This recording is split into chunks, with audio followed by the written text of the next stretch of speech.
D'un simple coup de ciseau, les officiels de la ville de Tulsa ont inauguré la Voie de l'Espoir. Il s'agit d'une nouvelle voie piétonne qui relie symboliquement le quartier de Greenwood au reste de la ville. De nombreuses personnes indiquent que cette connexion a été coupée lorsqu'une autoroute a été construite à travers la communauté il y a un demi-siècle. Et c'est toute une partie de l'histoire riche et parfois tragique de Tulsa qui est petit à petit dévoilée.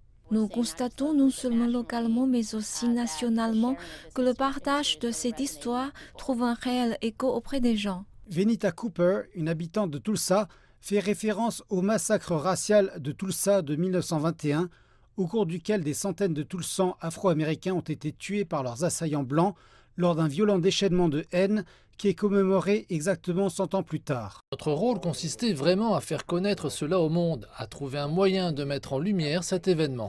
Phil Armstrong dit que c'est ainsi qu'a commencé il y a 6 ans la commémoration du centenaire qu'il a aidé à organiser, avant que les détails du massacre n'aient été plus largement connus.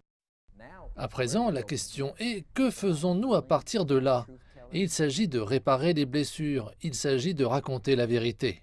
Ce n'est pas quelque chose dont elle aimait parler. La mère de William Gibbs avait 15 ans lorsqu'elle a fui la foule de blancs à Greenwood. Elle regardait en arrière et voyait des maisons brûlées et des personnes être tuées. Donc cela l'a assurément affectée. On ne possède aujourd'hui encore quasiment aucun recensement des victimes du massacre racial de Tulsa. Les tentatives de trouver et d'identifier leurs restes n'ont commencé qu'assez récemment. Les réparations envers les survivants du massacre et leurs familles n'ont toujours pas eu lieu. En ce moment, les regards du monde sont braqués sur Tulsa. C'est un bon moment pour instruire les gens sur le massacre, mais aussi sur ce quartier incroyable de Greenwood. La culture de ce quartier a fait parler d'elle ces derniers jours. Ce festival, le long de l'avenue Greenwood, autrefois connu sous le nom de Wall Street Noir, est l'un des nombreux événements qui se déroulent cette semaine dans la ville.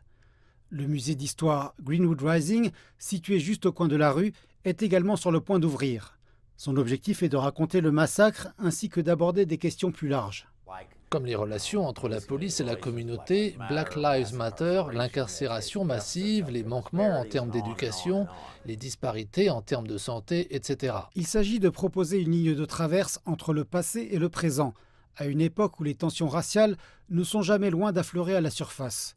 La sécurité à l'église de Greenwood a été renforcée. Le département américain de la sécurité intérieure a mis en garde que cette commémoration pourrait être ciblée par les suprémacistes blancs. C'est une honte que les gens ne mûrissent pas à partir de ce qu'ils ont vécu ou de ce qu'ils voient.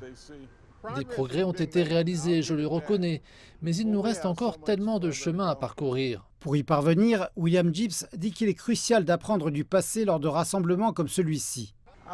Je pense qu'il est toujours bon de savoir d'où l'on vient pour mieux estimer où l'on va et par quels moyens on va y arriver. Cette voie incertaine vers l'espoir est une voie qu'emprunte la ville de Tulsa ainsi que de nombreuses autres villes aux États-Unis.